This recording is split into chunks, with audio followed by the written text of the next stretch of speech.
Richie Faulkner of Judas Priest and now of Elegant Weapons. Thanks so much for being a part of the Working Songwriter podcast, man. There's a lot to get to, especially this new project that you're working on now, but I want to start by going all the way back. You're born in London. You're born in the 80s. A lot of people are getting into like grunge music and stuff like that. It doesn't seem like that's what you were kind of weaned on by your father. It seems like it was more heavy metal stuff. Can you kind of describe the music that was in your household growing up? Yeah, it was a lot of, as you said, it was Black Sabbath, Thin Lizzy, Jimi Hendrix, a lot of Hendrix. It was a lot of Hendrix. Millions of people just, the sonic aspect of Hendrix, but also the visual aspect of Hendrix. For anyone, also like a young kid, that was a lot to take in, and it was an impressionable thing, but also it was a lot of pop music. It was a lot of Ultravox, Police, that Duran Duran, that sort of stuff. George Michael, good 80s pop music. Bryan Adams. I think the first concert that we went to was Bryan Adams on the Into the Fire record, So I had the Reckless record was massive in our household, So it was Black Sabbath and Thin Lizzy, but it was also Bryan Adams and Ultravox, So it was a good sort of gamut there of music. So I had a good education, I think. I really like your insight there. On this podcast, we've talked about Hendrix a lot because I love him, but no one's ever had the insight of like how iconic like his images were and how tied they were. Like as soon as you mentioned his name, in my mind, it's conjured, the album cover is Bold as Love or him at Monterey Pop. And it's interesting to think of those things as intertwined as they are. How do you think that's affected you as an artist, that visual element? Well, I think, as many guitar players would say, prior to Hendrix, I think the guitar was kind of a background instrument. I might be wrong about this, but to me, after Hendrix brought the guitar to the forefront. He was right up the front, not only because he was singing, but in terms of the sound, where the guitar sat in the mix, what the guitar had to say, all that sort of stuff. So, instrumental guitar pieces which were obnoxious. They weren't polite by any means. They weren't kind of sitting there nicely in the track, playing along with the rhythm instruments. They were out front, rude and obnoxious. And I think in terms of influence, that was massive. That was I looking back on it, I can kind of see all these things, but at the time that was just the way it was. That was the way the guitar was played and where the guitar sat in everything. And I didn't have any prior reference point. That was just where it sat. And so that was a massive influence. That was the way the guitar should be. And why not? Unashamedly so. Right. It's funny, even so many years later, I can remember in the 90s hearing Hendrix for that first time. You described it as like rude and obnoxious, that sound up front. And as a kid, it sounded so alien to me. This is 30 years ago. And now my son, who's 6 years old, he's bombarded with media all the time. He has the internet, he has all this stuff. And when I played Hendrix for him a year or two ago, he had the same reaction 30 years later. Hendrix remains, even after all of this media that we're bombarded with, he remains futuristic in a way. It's amazing, isn't it? It's I always remember the first time Voodoo Child or House Burning Down came out over the speakers. Hendrix is the blues. He came from the blues and he is the blues. But to me as a kid, it didn't sound like the blues at all. I mean, Clapton to me sounded like the blues. Hendrix sounded like something from another planet and still does. There's something in there, like you're touching on, like your child hears it the same way. There's something in there. There's something subliminal. There's something almost like visceral, like it's from another planet. It doesn't sound like anything else. Voodoo Child or something like that. It just sounds, there's something in there that taps into our psyche that is like nothing else. And maybe it was an alien. Who knows? We'll never know. We won't. So you're inspired in this way. You pick up the guitar. Does it, obviously there's been years of practice. When we got on the call, 10 minutes ago, you were practicing, waiting for the call to start. So obviously there's years of practice, but before even all that practice started, when you sat down with the guitar, was it something that you just understood immediately and you just took to it like a duck to water, or was it something that you had to work at for a while? It was fairly natural, but it took a while. I didn't have lessons, so I had to kind of build my own patterns and way of working things out and remembering stuff. So my own systems, if you know what I mean. So I think that was why it took a while, because I had to kind of build up that kind of way of remembering my own method. You know what I mean? Mm-hmm. There was no one telling me the method, so it took a while in that regard. But I was driven to play it. I was inspired by it. So in that sense, it felt natural to me. It inspired me. I wanted to play it. I was driven. You come up against those walls and those obstacles and those challenges, but it was okay because it was something that I was inspired to face as a challenge and get over. So it was natural in a sense. And I remember I got to a point and I crossed a couple of boundaries, challenges, and I was like, oh, I've got this. I've got it. I've cracked a code, and then you hit another one, and then you have to crack another code. But the drive to crack those codes was definitely natural. Do you think that there are advantages that you found to having had developed your own methodology, even though it took longer at first, now that you're a working artist? I think initially it took longer, but I think you're right. After I've built those own methods, I think in the long term, it was then easier to pick up stuff for me because I'd trained my ear. I'd built up a relationship with I knew in muscle memory. I knew where the notes were on the fretboard, and initially they took longer to work that out. But when I heard something, I knew where they were. So yeah, I think in the long run, it helped me later on building up those methods. Yeah. When did music start to look like something that you weren't going to just do as a kid that was kind of fun? Like, when did music look like something that it was going to kind of take over your whole life and become your vocation? That's a good question. I think in school I wasn't very. I didn't apply myself much in school. I didn't really have much of. I didn't have many more choices, if you know what I mean. I was fairly good on the guitar. I worked in a music store. I played gigs at the weekend, and it was kind of when it became the only real choice.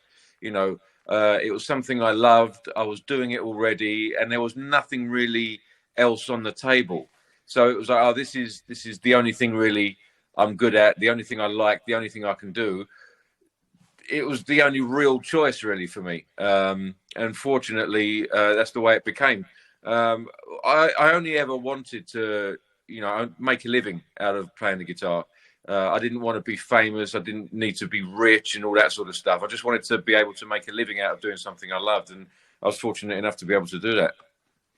Talk to me a bit about, obviously, when you end up, taking on the role of KK Downing in Judas Priest. That's when you completely bust onto the international scene. Everyone gets to know who you are. But it seems to me like there's this long period in between when you're a kid learning this stuff and when that happened. There's like this decade period that's very interesting to me, where you must have been working a lot in kind of relative obscurity for a while. So can you kind of talk to that period that led up to this gig that brought you in front of this whole new audience many years later?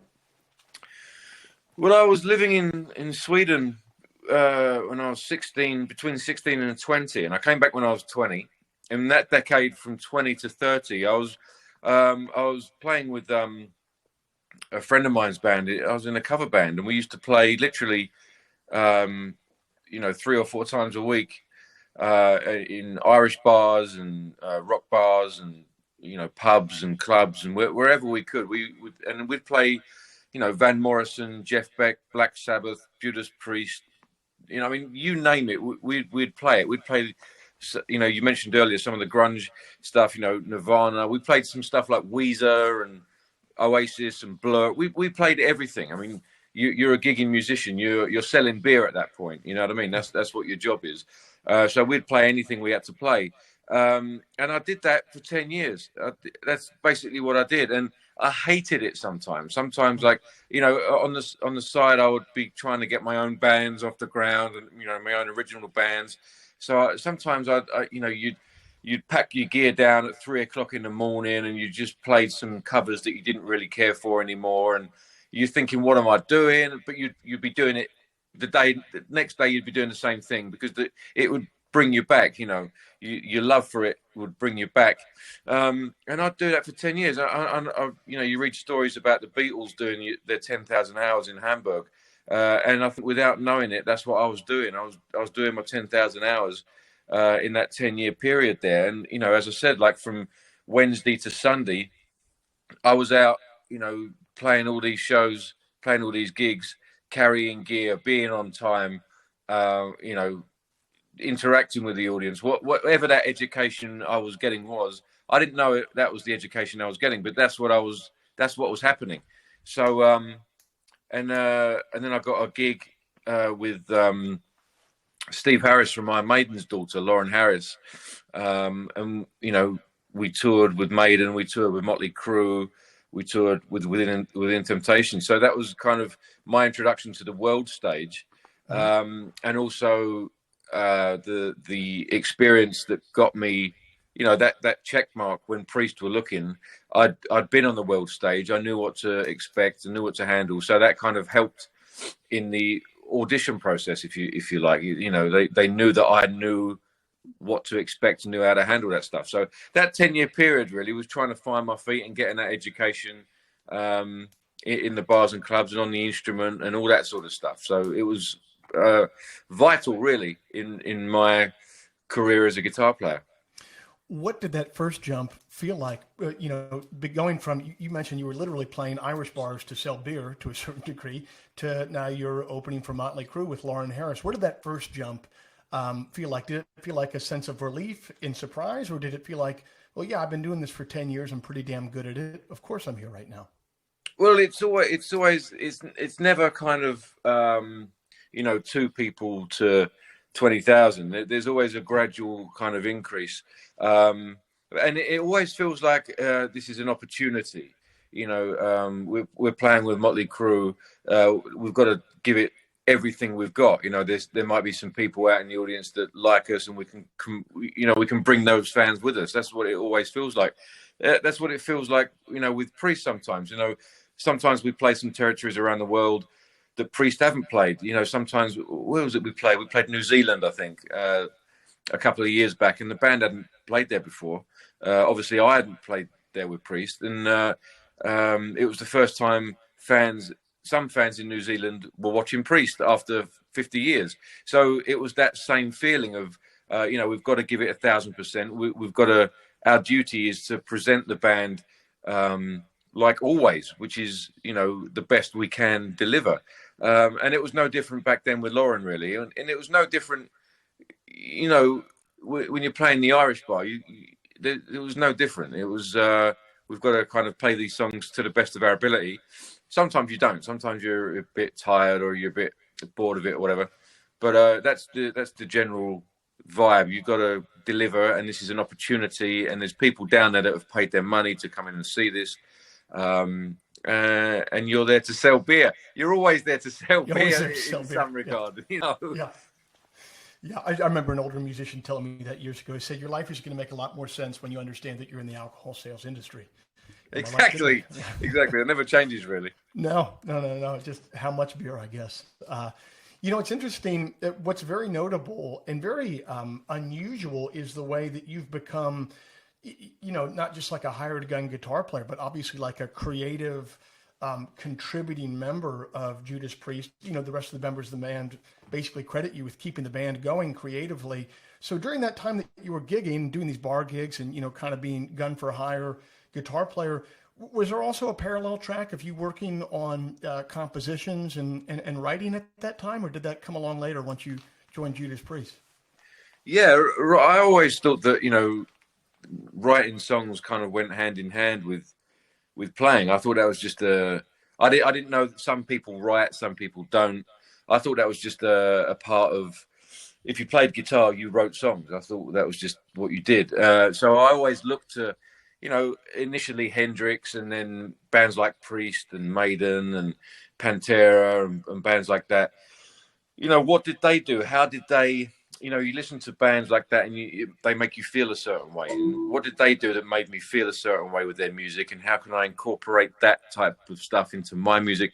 So it was always a parallel track, really, with, you go out and do gigs at the weekends and at the same time write songs for your own band.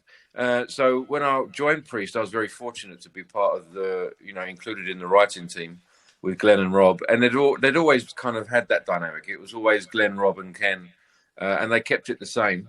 And I was very fortunate to be a part of that. So then when you're a part of that writing team, you learn from them as well, what they do, how they do it. And to be honest, it's kind of the same as what you've always thought it was. You kind of write from the heart and things that make you feel a certain way, and that, so it's very genuine, very organic.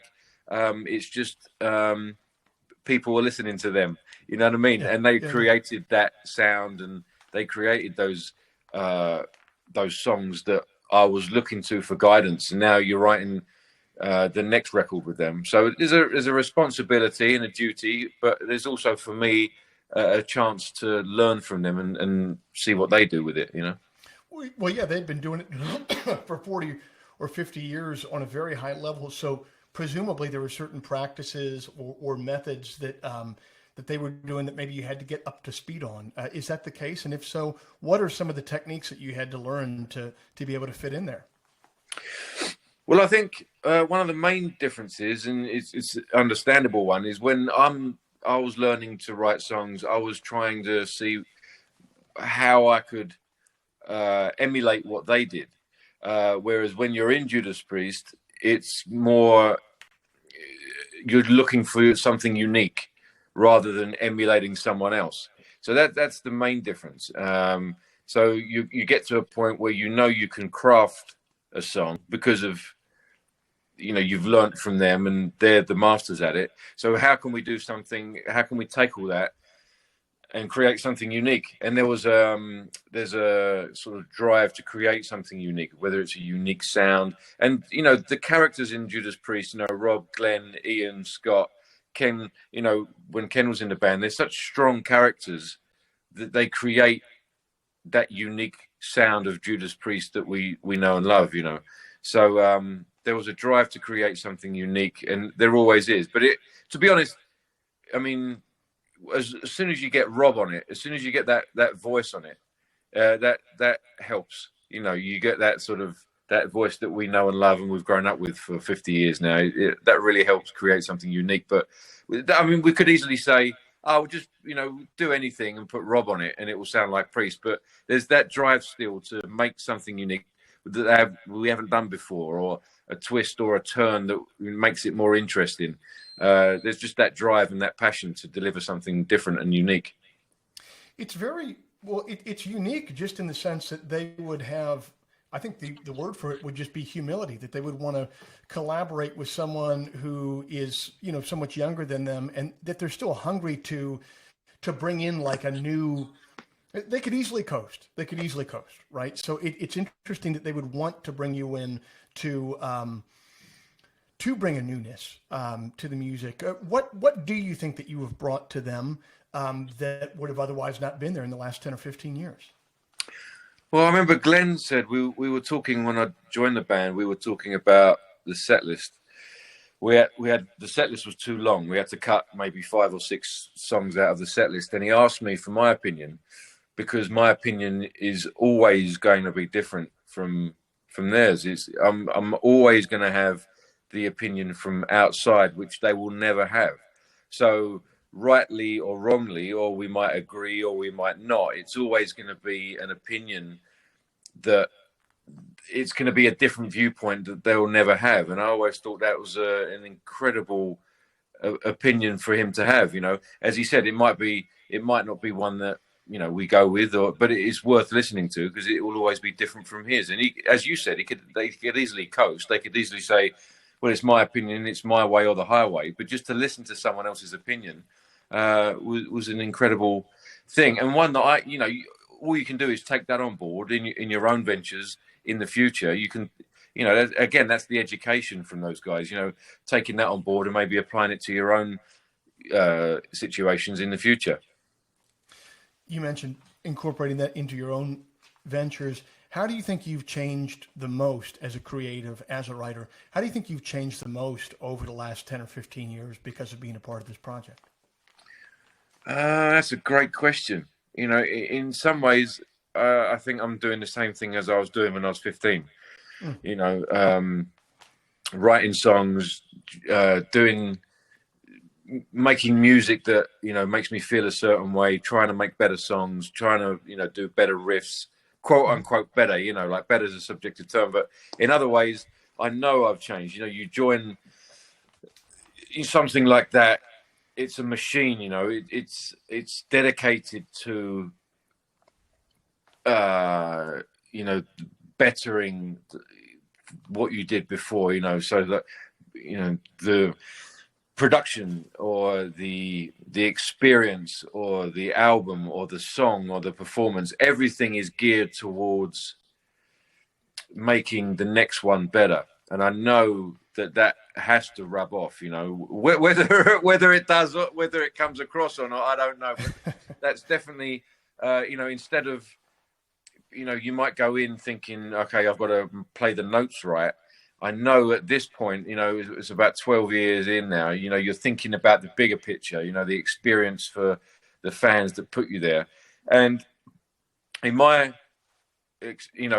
case, the fans that welcomed me into that family, I've got to think, I think the same way in Priest, and I think the same way on my own, that they put me there, they welcomed me in, both the band and the fans. So what can I do to make the next song better or the next performance better? So that's what changed, I think. I think that you become more aware of the bigger picture and the fans that put you there rather than just playing the notes correctly. It becomes more about the fans and the world that you're a part of and the machine that you're a part of. So that definitely changes.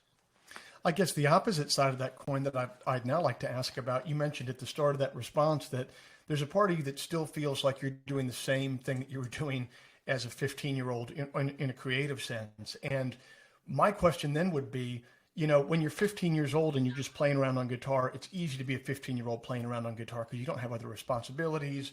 Life hasn't really kicked you in the teeth the way it kicks everyone in the teeth to a certain degree over time.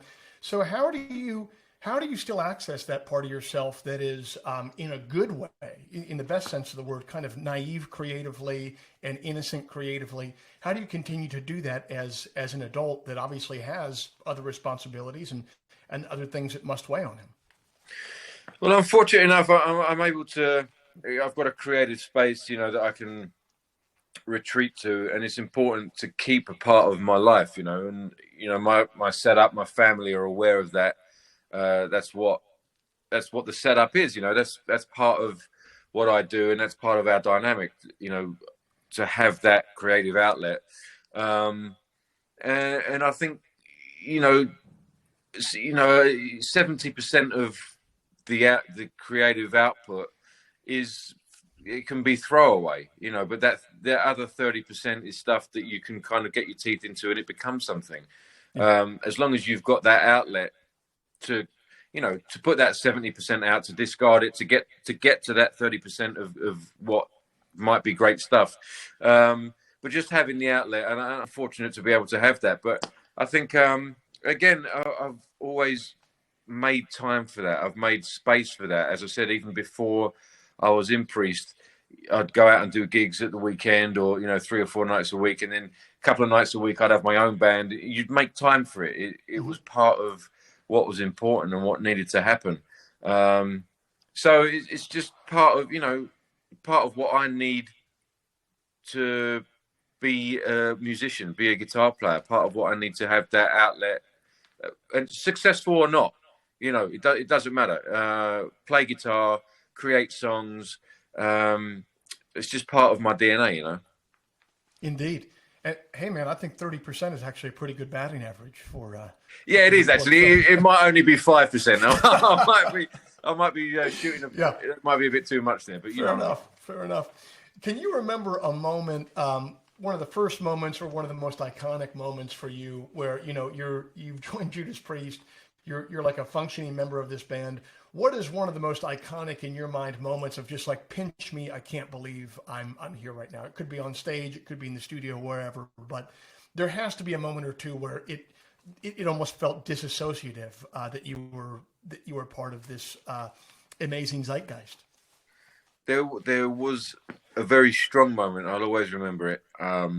It was the second show. The first show we did was a warm-up show, and it was about 4,000 people. So 4,000 people. That 4,000 people was a warm-up show. So to me, like that was massive. But it was a warm-up show. I think we did in Holland, and then the second show was about 30,000 in Sweden. It was Sweden Rock.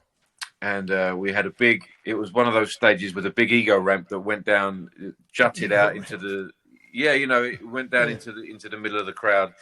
So Rob came out on the motorbike, and the motorbike was on, and it was spewing, blue smoke everywhere. And he drove it down the ego ramp, and the ego ramp was wet. It was raining, so he's driving this massive Harley Davidson down the wet ego ramp. And we all thought he's going to skid off. We were worried, to be honest, but he didn't. He stopped it. So I'm looking down this ego ramp, and there's Rob Halford at the end of the ego ramp on this Harley Davidson, and the lights were flashing, and the smoke was bellowing out the back, and he was in all these kind of leather and studs and silver and hat, and he had his horns in the air. The lights were on him. It was raining. And there was 30,000 people in front of him with their horns in the air as well. And I remember thinking, what the hell's going on here? Because it was just one of those moments. It was an iconic moment. I couldn't take a photo, and it was better for it. It was in my mind, and it will always be in my mind. It won't. It will be our moment. It will be my moment. It will be the moment that I remember, and it will be the moment that I'm telling you about.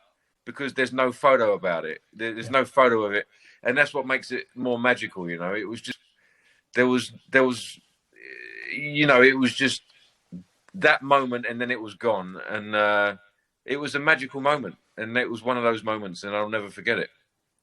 Well, and how wonderful at that point you must be feeling, maybe not, you're not thinking this literally, but it's so nice at that point to have had the 10 years with your 10,000 hours in at that point. It's like, I'm supposed to be, I can handle this gig right now because I did the 10 years everywhere else, man. I mean, to be in that position that you're talking about there, but also be in a place where you are completely competent to handle it. I mean, that's a beautiful thing, man. Yeah. I mean, I don't know if I was thinking, you're right. I don't know if I was thinking it at the moment. I was just thinking I was holding on for dear life. I think it was just such a massive moment and a massive kind of. I mean, I was aware of the size and what Judas Priest meant to millions of people. I was very much aware of it when I went for the audition, But just being a part of that machine was just otherworldly, and just that image in my brain just made it real, made it like this is happening. Here we go, Let's do this kind of thing, You mentioned how much creative output, whether you use it or not, is just a part of your life force. It's a part of you. You mentioned it's a part of your DNA. The latest iteration of that creative output is the supergroup Elegant Weapons. Can you describe the creative? What was the creative impetus for this project? Like, what was the vision for the band that was going to make it different from other bands that you've played in before? Well, I didn't quite know initially, like any other band or any other song that you start to write, you never quite know what the end result's going to be. But I knew I wanted it to be different to Priest. I wanted it to be its own animal. I wanted it to stand on its own two legs, have its own identity. Obviously, I think the DNA of Priest was going to be evident. You know, I think that was obvious. But I think if it was going to be a band that sounded like Priest, it would have been pointless to do. You know, Priest, as we talked about, Priest have allowed me the opportunity to create with them. So I didn't need another outlet like that, you know. Right. So I wanted it to be another side of what inspires me. So, and it was. So as I started writing the tunes, it was a bit more bluesy, a bit more. I mean, Hendrix inspired some of it, you know. So it was a bit more its own thing. So when I started hearing that back, then I knew I was on the right track. You know, it was different enough from Priest to be its own thing. And that was the impetus, really. That was when I knew I had something that was different enough to continue with, and went from there, really. Then I was fortunate enough to get the guys on the record that I got, you know, some great friends of mine, some great musicians. And then it was important for me, really, to be able to take it onto the live stage and evolve as a band and grow as a band and, you know, all that stuff. But I didn't want to be a band that just puts out a record and that's it. I wanted to be a band that tours and plays live and takes all those characters of the band members in it and creates something that's bigger than the sum of its parts. Obviously, I've started the band and I've put the stuff together, but I wanted it to, as it evolves, take on their characters as well and become something different, which is, you know, that unique drive that Priest has. They look for that unique quality. So that we spoke earlier on about what's rubbed off, and that's definitely something that's rubbed off on this. What's it been like? How has the transition been from being a member of a band to, like, now you're the boss of not only the creative force, but now you're the boss of a totally separate business as well, and like running the business end of it. It's it's hard to keep a band on the road working and keep the damn budget balanced, man. You know, like there's just stuff like that. What has it been like to have to wear that hat with this project? Sucks all the fun out of it. You know. Yeah. Yeah, you know, the music business, isn't it? Like, so you have to have some business involved to keep the music going, you know, if you want to do it on that level. And it does suck the fun out of it. You know, I just want to play music, man. But that is an element of it that needs to be taken into consideration, and it's one that it is a challenge. It's not the way I'm made, you know. It's not the way it's not what inspires me. There's people that they do it for that reason, you know, like managers and business managers and whatever. I'm a guitar player that likes to play music and create music. So that stuff is, again, it's an education, but it's got to be done. So, but that's part of it, you know, and I embrace it. It's part of what we do. Otherwise, you play music for yourself, you know, and these days you can do it. If you wanted to do it, you can, you know, me and you can make some songs and put them out on the internet and let, you know, some people listen to them. That's an option as well. But getting out on the road, there's budgets involved, there's transport, there's planes, there's all that sort of stuff. And I'm a live guitar player, and to get out and play live, there's those logistics as well. So it's just the nature of the beast. Yeah, really. I mean, yeah, the business part of it, it's like you wouldn't do it unless you loved getting to get on stage and play. It's like, if you want to do business and make money, go into real estate. Don't go into music. You know what I mean? So, exactly right, man. As I said, if you love making music, then just make music. Just do that, you know. But if you want to get out there and play live, there's some logistics involved, and you know. But it's a cliche, but you know, the hour or so on stage just makes it all worth it, and there's truth in that. What has been one of the biggest challenges creatively for composing, you know, more as the lead and on your own here? Like, what are some of the challenges you've run into on the composition end, if any? Well, I work better working with other people. So, the challenges that I face is when, you know, if I have to come up with stuff and there's no one to bounce off of. I can do it, but it's more of a challenge for sure. So that's definitely a challenge. I've been working recently on the next record for Elegant Weapons, and that one came together easier musically. So it definitely depends on the situation and the songs that you're creating. Sometimes it is more of a challenge, but I definitely work better when there's two or three, one or two other people in the room that I can bounce stuff off of.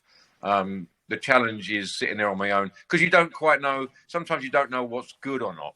You think, I don't know if that's, don't know if that's right, and you just need someone else's opinion. But so that's a challenge I always face. It's so important to not have a sunk cost with time. If you just sit there by yourself, you can work on something for 8-10 hours, and then you take it to someone, and within the first 30 seconds, you can kind of see their eyes gloss over, and you're like, I worked for 10 hours on a piece of shit. And I would have known that it was a piece of shit like 30 minutes in if I just had someone else there with me. I think that's part of our fight or flight mechanism. I get that every time we, if I had Electric Eye and I took that to show Glenn and Rob on a writing session, I know it's good. There's no problem. We've lived with it for 40 years. There's no problem. There's no danger. When I take them Halls of Valhalla on the Redeemer of Souls sessions, I think this is good. I think this is great. I think it's good enough to take them as a demo to show them. And I put it on in front of them, and I sit there in front of the console, and I think, what have I done? What was I thinking? This is awful. This is rubbish. Get out the room. But that's our flight or flight, because we don't know it's good. We're protecting ourselves. You know what I mean? We're kind of steering away from danger. But we've got to kind of rise above that fight or flight, and it becomes a song, or sometimes it doesn't. But every time it happens, I think this is good enough, and put it on in front of them and think, what have I done? I know, I feel like it can be a really naked in the classroom dream type of a moment. Absolutely. Well, listen, it's been an absolute pleasure to talk to you. Thank you so much for taking the time to come on to The Working Songwriter. Thank you, Joe. It's been a pleasure, man. Hopefully talk to you again in the future. Sounds great, man. Peace. Thank you, brother. Take care now.